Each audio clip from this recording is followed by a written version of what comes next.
నమస్తే, welcome to Anantagiri news. రాష్ట్రం తన వాటా నిధులు కేటాయిస్తే వికారాబాద్ వరకు ఎంఎంటీఎస్ పొడిగిస్తామని కేంద్ర మంత్రి ప్రహ్లాద్ జోషి అన్నారు. 5-6 మన దేశం ప్రపంచంలోనే నెంబర్ 1 అవుతుందని, మోడీ చేసిన అభివృద్ధి సంక్షేమ కార్యక్రమాల గురించి ఇంటింటికి వెళ్లి చెప్పాలి అని నాయకులకు కార్యకర్తలకు పిలుపునిచ్చారు. గురువారం వికారాబాద్ పట్టణంలో బీజేపీ జిల్లా స్థాయి నాయకులతో సమావేశం నిర్వహించారు. ఈ సందర్భంగా ఆయన మాట్లాడుతూ బీజేపీపై అందరికీ నమ్మకం ఉందని, కానీ మన మీద మనకు నమ్మకం లేదన్నారు.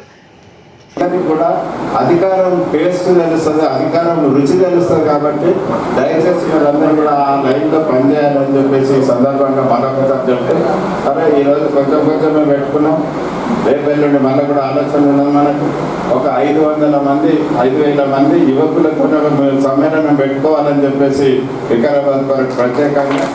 కాబట్టి 5,000 మంది ఖచ్చితంగా యువ సమ్మేళనం పెట్టుకుందాం, యువకులకు బాధ్యత అప్పచెప్తాం, ఎన్నికల బాధ్యత అప్పచెప్తాం, వాళ్ళకి రెస్పాన్సిబిలిటీస్ ఫిక్సప్ చేద్దాం.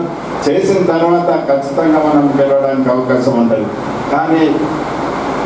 కానీ కూడా మీరు రెస్పాండ్ కాలేకపోతే ఇక దాన్ని భగవంతుడు కూడా కాపాడలేడు. కాబట్టి దయచేసి ఆ యాంగిల్లో మీరందరూ కూడా ఆలోచన చేయవలసిందిగా, పార్టీ కూడా ఆలోచన చేయవలసిందిగా. పార్టీ ముఖ్యంగా ఈరోజు కొంత స్తబ్దత ఏర్పడ్డదనే విషయం మనము కాదు, దేశమంతా అంటున్నారు. కాబట్టి దాంట్లో ఒకటి కేసీఆర్ అవినీతిని కేంద్ర ప్రభుత్వం ఆపేది ఉండే. ఇప్పటికైనా కేంద్ర ప్రభుత్వం ఇన్వాల్వ్ అయిపోయి కేసీఆర్ చేసిన అవినీతి కార్యక్రమాలన్నింటినీ కూడా ఆపితే బ్రహ్మాండంగా మీరు ఇవన్నీ చేయాల్సిన అవసరం లేదు. ఆటోమేటిక్గా ప్రజలందరూ కూడా ఖచ్చితంగా బీజేపీ వైపు ఉంటారు, బీజేపీకి ఓటేస్తారని చెప్పేసి నా వ్యక్తిగత అభిప్రాయంగా మీకు తెలియపరుచుకుంటూ సెలవు తీసుకుంటాను. నమస్కారం. మాతాకి పెద్దలు, గౌరవనీయులు, మన ముఖ్య అతిథి మంత్రివర్యులు, కేంద్ర మంత్రివర్యులు ప్రహ్లాద్ జోషి గారు, గౌరవనీయులు మాజీ మంత్రివర్యులు చంద్రశేఖర్ గారు, మన పార్టీ అధ్యక్షులు గౌరవనీయులు సదానంద రెడ్డి గారు, మన చెవుల పార్లమెంట్ కన్వీనర్ మల్లారెడ్డి గారు, మరియు state executive committee member Madhav Reddy గారు, నందకుమార్ గారు, శివరాజ్ గారు, స్టేట్ ఎగ్జిక్యూటివ్ కమిటీ శివకుమార్ గారు, శివరాజ్ గారు, ఇక్కడున్న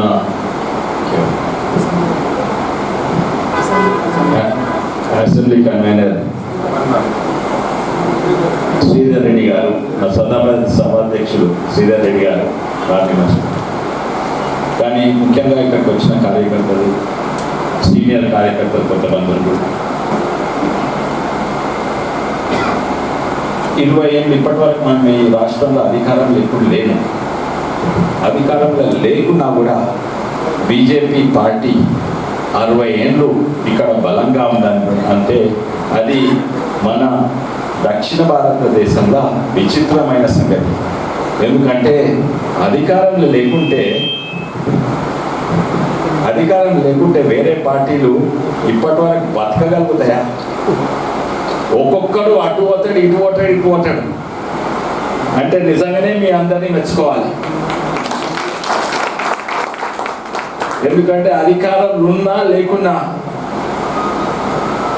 మన జాతీయవాదం ప్రతి ఇంటికి, ప్రతి మనిషికి తీసుకోవాలని ఒక లక్ష్యంతో, ఒక ఐడియాలజీతో ముందుకు పోతున్న పార్టీ అంటే బీజేపీ.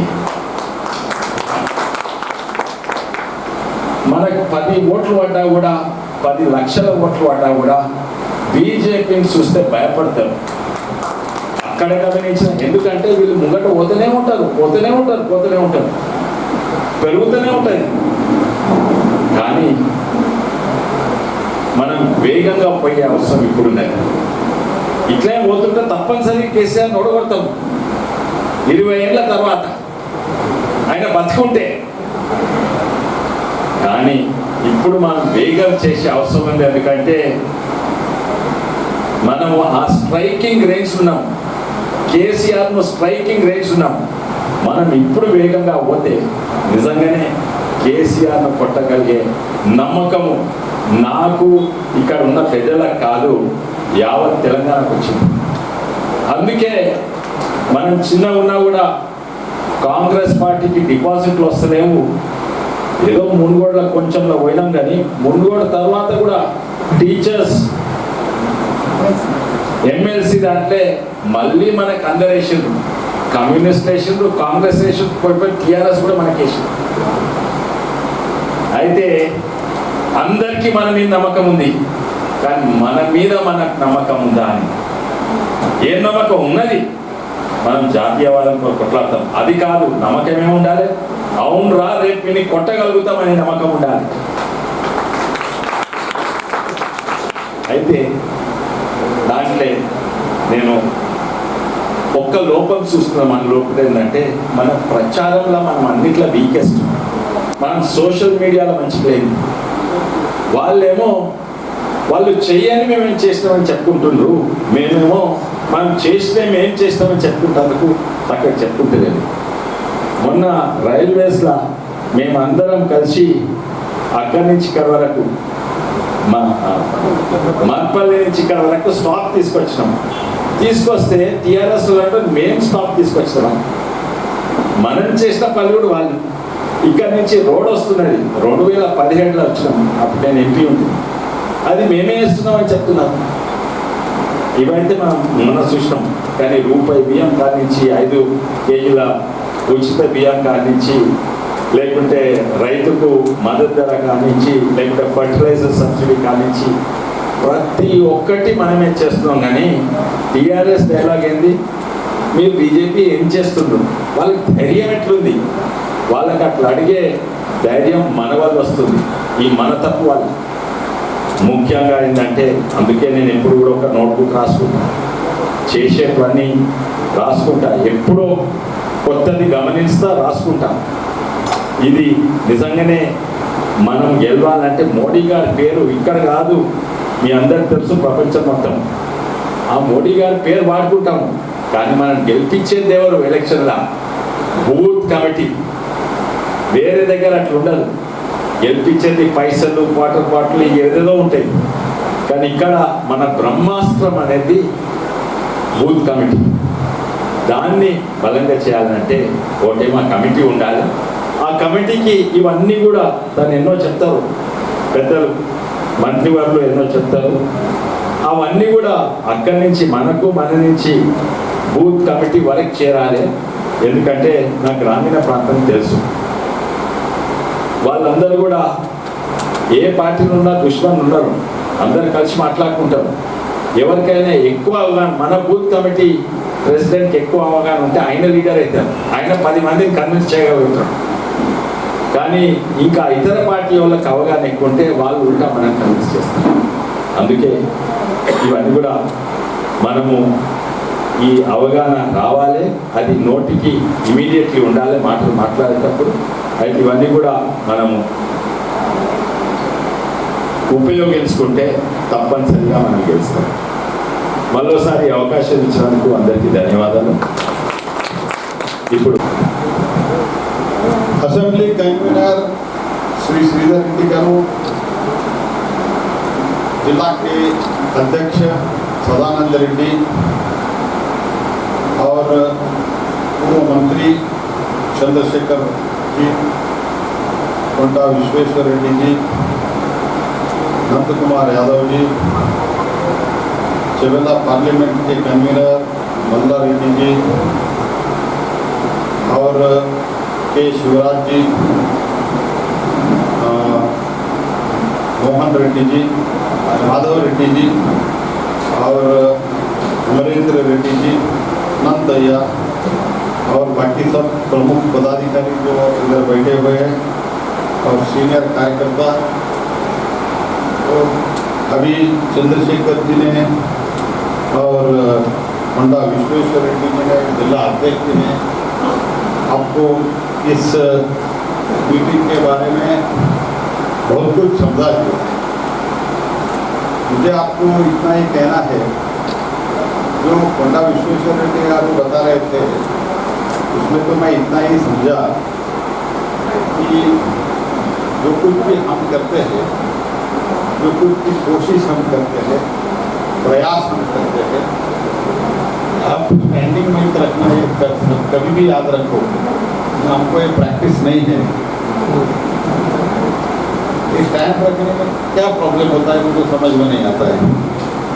आदत नहीं है, आदत रखना चाहिए, क्योंकि बोलने में क्या होता है, हाथ इधर उधर चले जाता है।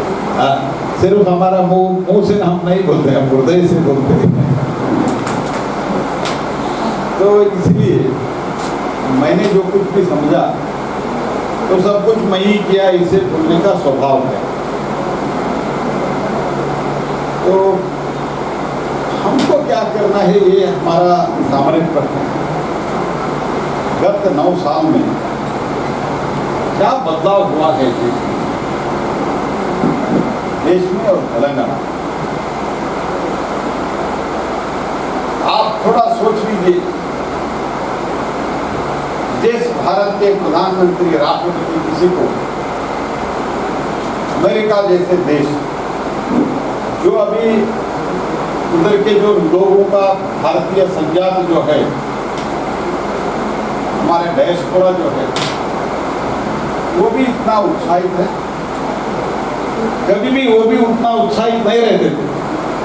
कोई भी प्रधानमंत्री जाते थे, आते थे, हो जाता था ठीक है, मीडिया में कोई भी एग्रीमेंट वगैरह आता है तो एक दिन आता था। और उधर के सरकार तो एकदम एज यूजुअल लेते थे। कल से आप सब टीवी मीडिया सब देख रहे हैं, प्रिंट मीडिया देख रहे हैं, क्या स्थिति। पूरा अमेरिका में भी मोदी वही है, अमेरिका टीवी चैनल में, भारत के टीवी चैनल में, सभी जगह। और जब हिरोशिमा नागासाकी में प्रधानमंत्री जी को राष्ट्रपति मिला था, अमेरिका के राष्ट्रपति, अब उन्होंने क्या बोला, आप मुझे मुश्किल में डाल रहे हैं, आपके लंच के लिए, आपके डिनर के लिए मुझे इतना डिमांड आ रहा है, मैं मैनेज नहीं कर पा रहा, आप मुझे ऑटोग्राफ दे दो। क्या स्थिति से क्या स्थिति है, ये स्थिति क्यों आया है? ये स्थिति इसलिए आया है, हमारे पास विचार आइडियोलॉजी जो है ये पहले से भी थे देश में। मोदी जी आके भारत के लिए कुछ नया सोच, नया विचार, नया आइडियोलॉजी नहीं लाए। भारत 500,000 से वर्षों का इतिहास है भारत में। इस देश में ऐसे बहुत कुछ अच्छी चीजें पहले से ही है, लेकिन मोदी जी ने जो विचार हमारे साथ था, वो विचार एक तो बहिरंग पब्लिकली बोलना शुरू कर दिया। दूसरी बात, अगर हमारा विचार अच्छा है, मैं बहुत अच्छा हूं, लोग अगर स्वीकारना है तो, लोग हमको एक्सेप्ट करना है तो हमारे पास शक्ति रहना चाहिए। वो शक्ति आज भारत ने प्राप्त की है। वो प्राप्त करने के लिए देश की जनता के एक एक वोट मोदी जी को आशीर्वाद के रूप से मिला। तो इसीलिए दुनिया भारत की तरफ देख रहे हैं। मैं भी बहुत वर्षों से पॉलिटिक्स में हूँ, मैं 20 साल से तो एमपी हूँ कंटिन्यूसली। जब इससे पहले हम यूएन असेंबली जनरल सेशन चलता था, 7-8 महीने चलता है, उसमें 2-3 महीने सभी इम्पोर्टेंट डिस्कशन होता है जनरली नवंबर, अक्टूबर, दिसंबर में। मैं भी गया था एक बार यूएन जनरल असेंबली, मैं भी भाषण दिया था भारत की तरफ से। आजकल यूएन असेंबली में जो कुछ भी होता है, पहले बहुत बड़े बड़े देश भारत क्या बोल रहे हैं वो सोच के अपने विचार रखने का निर्णय अभी आज अपने विचार रखते हैं। This is the change. तो ये इसीलिए हो रहा है, एक तो हम आर्थिक रूप से सशक्त हो रहा है। We are the 5th largest economy of the world. हमने 5वां बहुत बड़ा अर्थव्यवस्था है, वो भी 200 साल हमारे ऊपर राज करके, हमारे ऊपर दादागिरी करके जो चले थे, इंग्लैंड को पीछे छोड़ के भारत आज आगे। मैं आज आपको बता रहा हूं, मैक्सिमम 1 वर्ष में भारत 14 नंबर पर पहुंचे, मैक्सिमम, और 2 वर्ष में 3रा नंबर पर पहुंचे, और 7-8 वर्ष में आगे Bharat will be number 1 in the world. तो कुछ लोग ये बोलने के बाद हमको बोलते हैं, हमको क्या मिला है? तो आपको भी मिल रहा है। तो ये हमको समझना चाहिए। तो कोविड में 140 crore number 1 population in the world, सभी बोल रहे थे जब कोविड भारत में आएगा, भारत का भविष्य खत्म हो जाएगा, भारत का अस्तित्व खत्म हो जाएगा। तो हम भी मंत्री होते ही हम भी डर गए थे, वो सब आर्टिकल वगैरह देख के। लेकिन अभी क्या है स्थिति? ये हम दुनिया के 5वें नंबर पर कैसे बन गए?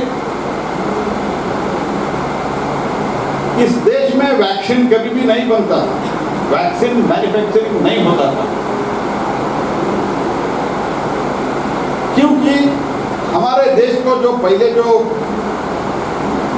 इस देश में शासन किया है, वो सब आराम से इंपोर्ट करते थे। क्यों प्रयास करना? मैंने 2019 दिसंबर 20 के बीच में ये सब चल रहा था, मैंने शुरुआत में मोदी जी को पूछा, साहब ऐसे ऐसे आर्टिकल आ रहा है, हमारा देश का अस्तित्व का भविष्य का क्या होगा? मोदी साहब ने बताया इसके लिए एक ही पर्याय है, वैक्सीन। मैंने बोला वैक्सीन हमारा देश में मैन्युफैक्चरिंग नहीं होता है। मोदी जी ने बोला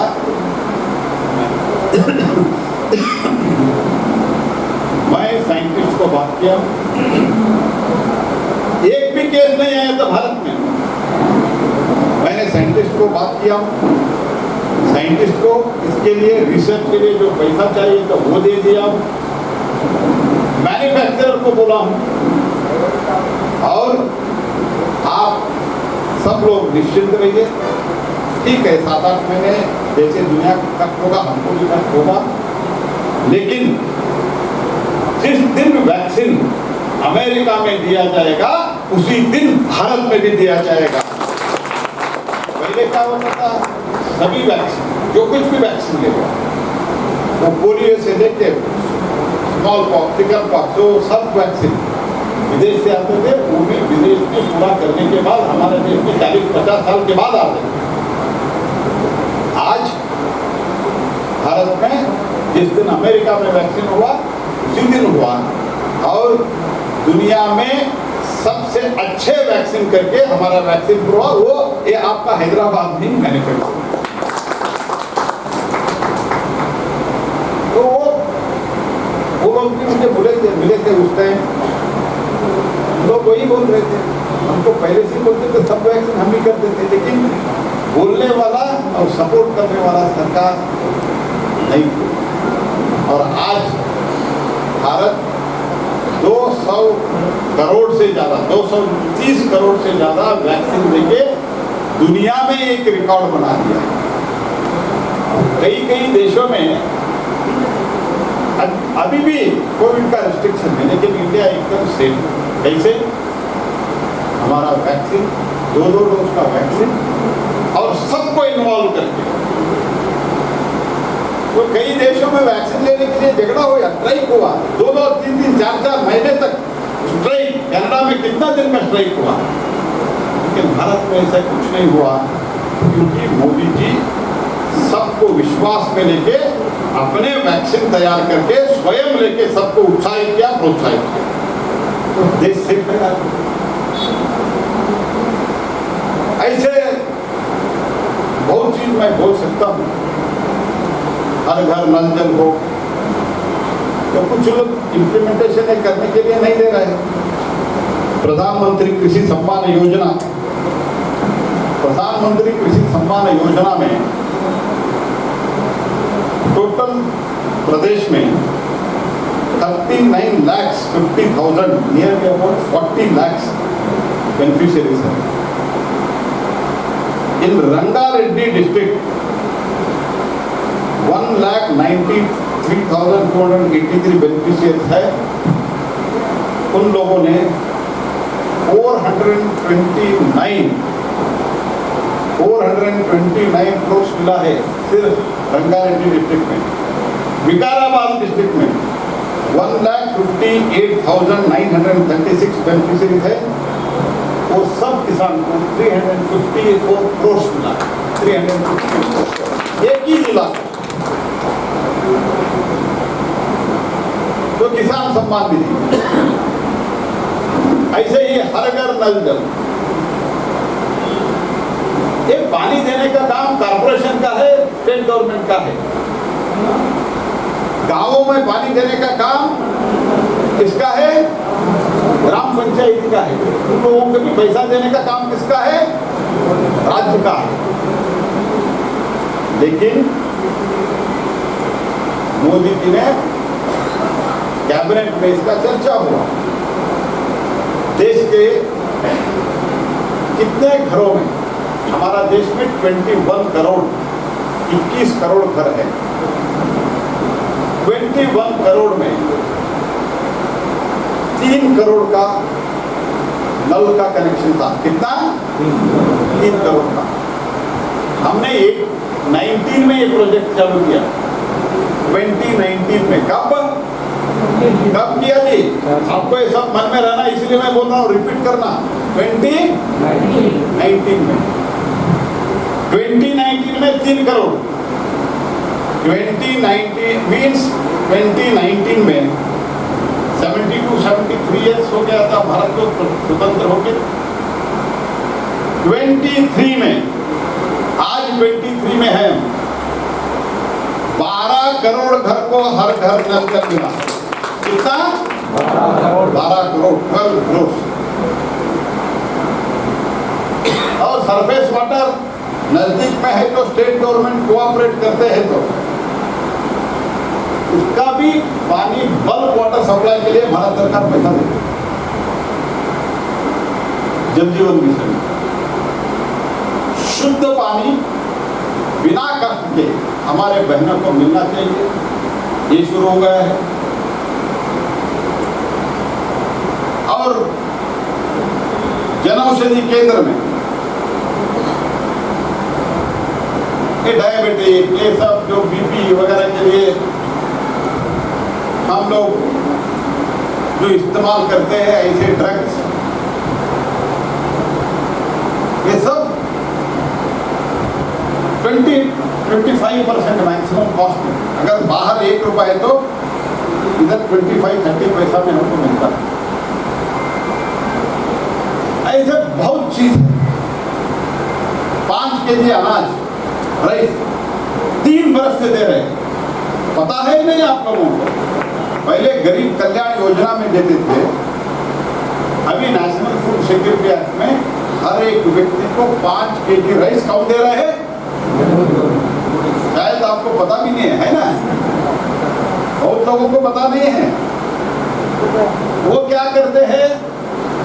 केसीआर, केटीआर, मैं ही दिया हूं, मैं ही दिया।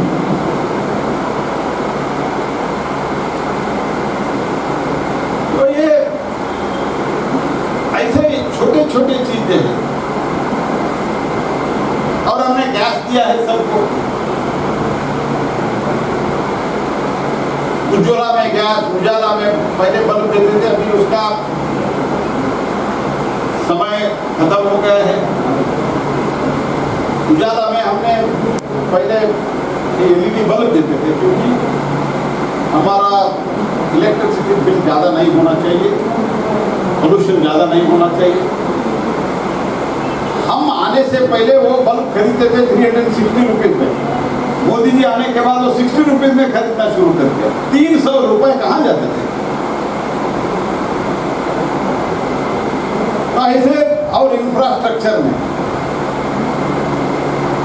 ये चवेला पार्लियामेंट कॉन्स्टिट्यूंसी में, अमृत सिटी 2 में, फेज 2 में फरगी, शंकरपल्ली, विकाराबाद, तंडूर, ये जो चल रहा है काम वो अमृत सिटी में चल रहा है। क्या होता है, ज्यादा से ज्यादा एमएलए तो उन लोगों का है, एमपी भी उन लोगों का है, वो जाके भूमि पूजन करते हैं, फोटो खींचते हैं। हम भी सोचते नहीं है अमृत किसका है। तो जब भी एक काम आपके इधर उधर शुरू होता है, थोड़ा इंक्वायरी करने का स्वभाव रखो। किस प्रोजेक्ट से हो रहा है, प्रोजेक्ट का नाम क्या है, पैसे कौन दिया है, तो एक्चुअली बोर्ड लगाना चाहिए। फिर भी आपको सिर्फ सिंपल किसी एक अधिकारी को दोस्ती में पूछा तो बता दे। तो अगर हमको ही पता नहीं है, इधर जो बैठे हम सब सीनियर लोग, 100 बेडेड ESI हॉस्पिटल शमशाबाद के लिए सैंक्शन हुआ है। मेट्रो के लिए 60% भारत सरकार देते हैं, 40% स्टेट गवर्नमेंट देना है। अगर वो 40% इस करप्ट केसीआर सरकार अभी तक नहीं दिया है, अगर देते तो इधर तक विकाराबाद तक मेट्रो का अभी पहुंच MMTS पैसा नहीं दिया है, हैदराबाद में भी पैसा नहीं दिया है, लेकिन मोदी जी की सरकार हैदराबाद का प्रोजेक्ट कंप्लीट करने जा रहा है मेट्रो 100%। तो इससे क्या होता है, यातायात में जो हमारा समय चला जाता है वो बचता है। उससे बचने से, समय बचने से बहुत कुछ हमको और काम करने के लिए हमको समय मिलता है। प्रधानमंत्री ग्रामीण सड़क योजना, रूरल रोड्स, रंगारेड्डी में हमने 84 किलोमीटर कंप्लीट किया है। टोटल 118 किलोमीटर रास्ता का सैंक्शन किया। इन विकाराबाद डिस्ट्रिक्ट 93 किलोमीटर सैंक्शन हुआ है, ऑलरेडी 66 किलोमीटर कंप्लीट है। यूक्रेन रशिया वार चल रहा है, इसलिए फर्टिलाइजर का दाम बहुत बढ़ गया है। हमको रशिया और यूक्रेन से ही आता है। हमारे पास एक, क्योंकि एक पोटैश वगैरह जो है हमारे पास नहीं है, हमको लाना है उधर से ही। पेट्रोलियम प्रोडक्ट में यूरिया वगैरह, तो इसके लिए हमको हमारे पास नेचुरल रिसोर्सेज, उसके लिए संबंधित नेचुरल रिसोर्सेज नहीं है, इसलिए दाम बढ़ गया है। भारत सरकार सब्सिडी कितना दे रहा है? एक बैग यूरिया के लिए 2236 रुपीज हमने सब्सिडी दे रहे हैं। DAP 50 kg बैग के लिए, यूरिया 45 kg बैग के लिए हम 2236 रुपीज हम दे रहे हैं सब्सिडी के रूप में। DAP 50 kg बैग के लिए 2422 रुपीज दे रहे हैं। और under national Ayush mission 50 bedded hospital sanction to the Anantagiri hills Vikarabad district and 6 crore budget sanction for that. Ayurveda का जो हॉस्पिटल है हॉस्पिटल करवा रहा है। और अंडर PM किसान संपदा योजना चंद्रा मिल्क प्रोडक्ट्स को, रूपा गोल्ड प्राइवेट लिमिटेड को, दोड्डा डायरी को सब्सिडी मिला है, तो दैट वो डायरी का क्षेत्र में आगे काम करके एक तो हमारे जो व्हाइट रेवोल्यूशन है वो आगे लेके जाना है, और लोगों को, हमारे जो नौजवान हैं नजदीक में उनको काम भी मिलना चाहिए, इसलिए सब्सिडी देते हैं। पासपोर्ट सेवा केंद्र विकाराबाद में, आप हैदराबाद नहीं जाना ऐसा नहीं है, विकाराबाद को हमने सैंक्शन किया। कस्तूरबा स्कूल्स के लिए रंगारेड्डी डिस्ट्रिक्ट में 28 और विकाराबाद में 30 स्कूल्स। तो इंडिविजुअल बेनिफिट दिया है, इंफ्रास्ट्रक्चर दिया है। केसीआर केटीआर क्या कर रहे हैं? घर से बाहर ही नहीं आता, किसी को मिलता नहीं। लिकर स्कैम, वो क्या डैम प्रोजेक्ट क्या है वो? कालेश्वरम। ये सब मोदी जी देश के लिए है, केटीआर वो समझते हैं राज्य मेरे लिए, प्रदेश मेरे लिए, ये डिफरेंस है। मोदी जी के लिए कोई बेटा बेटी दामाद कोई नहीं है, ये सरकार चलाते हैं तो बेटा बेटी दामाद चाचा ये के लिए चलाते हैं। फार्म हाउस से बाहर नहीं आते हैं, उधरी बैठ के पॉलिटिक्स करते हैं। 2 बेडरूम हम प्रधानमंत्री आवास योजना का हम नहीं लेंगे, पैसा दिया था उपयोग करके अभी तक यूटिलाइजेशन सर्टिफिकेट नहीं दिया है। और बोलते हैं मैं इसका उपयोग नहीं करूंगा, मैं 2 बेडरूम हाउस दूंगा। अभी तक कितना दिया है? विकाराबाद में कितना दिया है? लोगों के बीच में जाना कौन है? इधर हाथ उठाए तो क्या फायदा है जी? जाओ जी, बेनिफिशियल इतना बड़े मात्रा में बेनिफिशियल है।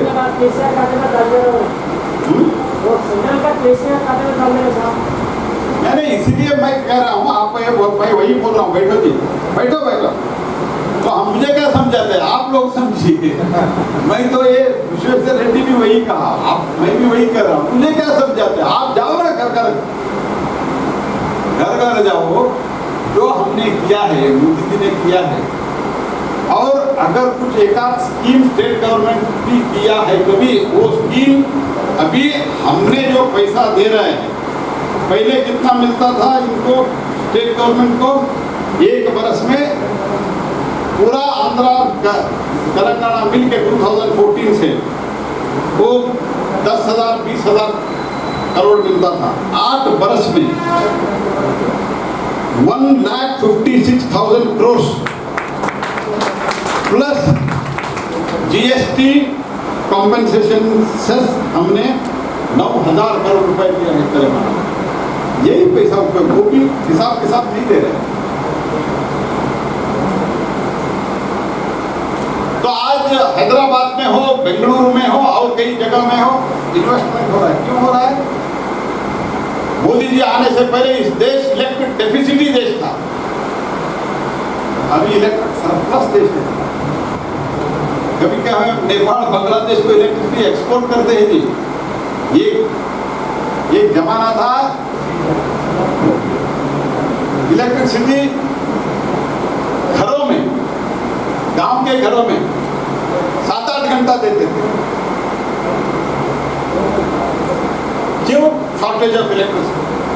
क्यों शॉर्टेज ऑफ इलेक्ट्रिसिटी?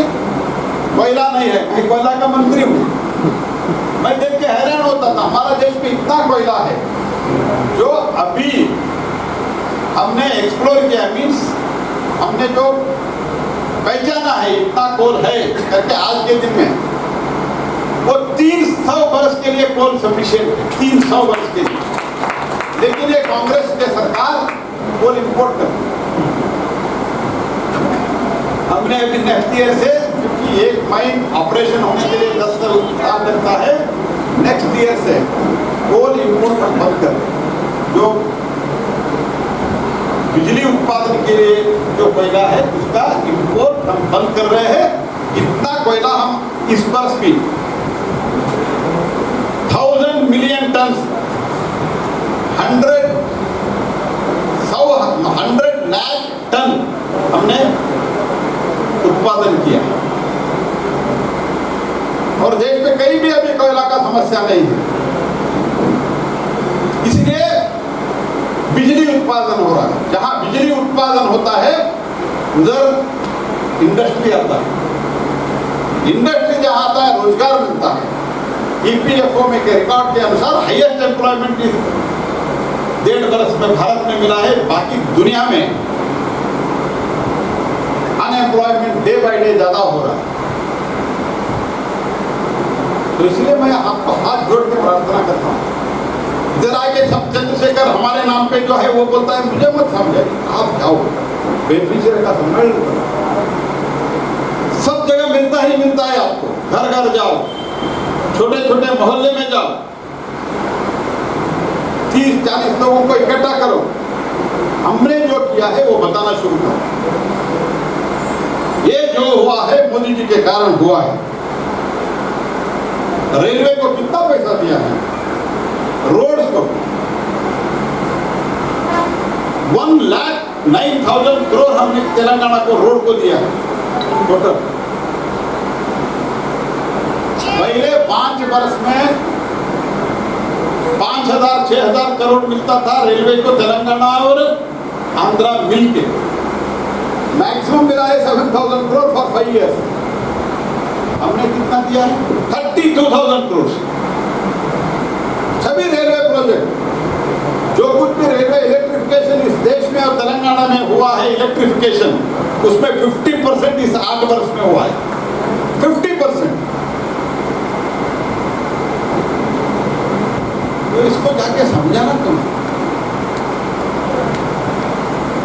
तो अमेरिका हमको इतना आतिथ्य मर्यादा इसीलिए दे रहे हैं, ये सब भारत में हो रहा है। भारत एक विकसित देश बनने जा रहा है, इनको जानते हैं। दुनिया में एक ही देश है भारत अभी, और 5 वर्ष में एक ही देश रहेगा, और पिछले 5 वर्षों में एक ही देश है। 1000 एयरक्राफ्ट हमने ऑर्डर किया है। कितना? 1000 एयरक्राफ्ट। भारत के जो कंपनी है एयर इंडिया और इंडिगो, क्योंकि भारत में इकोनॉमी ये उड़ान वगैरह के बाद लोग इतने बड़ी मात्रा में विमानयान कर रहे हैं, फ्लाइट में जा रहा है, एयरपोर्ट बस स्टैंड जैसा दिख रहा है। Economy pickup, economy has picked up. Economy pickup होने के कारण तो इंडिगो को भी लग रहा है, एयर इंडिया को भी लग रहा है, और वो जो कंपनी है बोइंग का और एक कंपनी है एयरबस का, उनको लग रहा है, उनको लगता था कि थोड़ा स्लोडाउन है दुनिया में, बहुत सभी देशों में स्लोडाउन है। इस स्लोडाउन के कारण अभी ऑर्डर नहीं मिलेगा। भारत 1,000 करोड़ का 1,000 फ्लाइट्स का एयरक्राफ्ट का ऑर्डर दिया। वो एकदम हैरान हो गया, ऑर्डर कहां से एकदम इंप्लीमेंट नहीं हो पा रहा। तो उस देश में भी, हमारा देश में जो एम्प्लॉयमेंट ईपीएफओ चेक करो, जो आरोप हमारे ऊपर करते हैं अनएम्प्लॉयमेंट का, कोविड के बाद इस देश में तेजी से एम्प्लॉयमेंट मिल रहा है, हाईएस्ट एम्प्लॉयमेंट इंडिया में मिल रहा है, 7.2% हमारा ग्रोथ हो गया। तो उस देश में भी 7 लाख लोगों को उधर भारत के ऑर्डर से एम्प्लॉयमेंट मिल रहा है, इधर भी मिल रहा है, क्योंकि हमने उसमें कंपनियों के साथ भारत सरकार बातचीत करके, हम G2G बोलते हैं, गवर्नमेंट टू गवर्नमेंट नेगोशिएशन करके कुछ चीजें जो मैन्युफैक्चर एयरक्राफ्ट मैन्युफैक्चर में लगता है वो भारत में मैन्युफैक्चरिंग करना चाहिए, भारत में भी रोजगार मिलेगा। ये सब पहले सोचते ही नहीं। मेक इन इंडिया आभास से किया था, जब मेक इन इंडिया के बारे में मोदी जी ने बात की। सब बहुत कुछ हो रहा है, हमको इतना ही करना है, घर में न बैठते हुए ये नेक्स्ट मई तक कम से कम 3-4 घंटा शाम को, नहीं तो सुबह, आपको जब भी सुविधा है आप घर घर जाओ, मोहल्ला मोहल्ला जाओ, लोगों से मिलो, जो कुछ भी मैंने बताया है और कुछ भी बहुत है, कुछ लोगों को बोर हो रहा है कितना बोल रहा है करके, लेकिन इतना है बोलने के बाद हमारे पास स्टॉक है, स्टॉक बहुत है हमारे पास बोलने के लिए। और कुछ ऐसे ही देखो कितना क्या क्या तेलंगाना को नहीं, इतना बड़ा नोट है मेरे पास, मैं सब नहीं बोल रहा हूँ, आप भी याद भी नहीं रखेंगे और बाद में बोलते हैं, बाद में इनको बुलाओ मत, कितना देर तक लंबे बात करते हैं ऐसे बोलते हैं। तो मैं हाथ जोड़ कर आपको विनती करता हूँ, बहुत कुछ तेलंगाना को भी किया है, देश को भी किया है, आप लोगों के बीच में जाइए।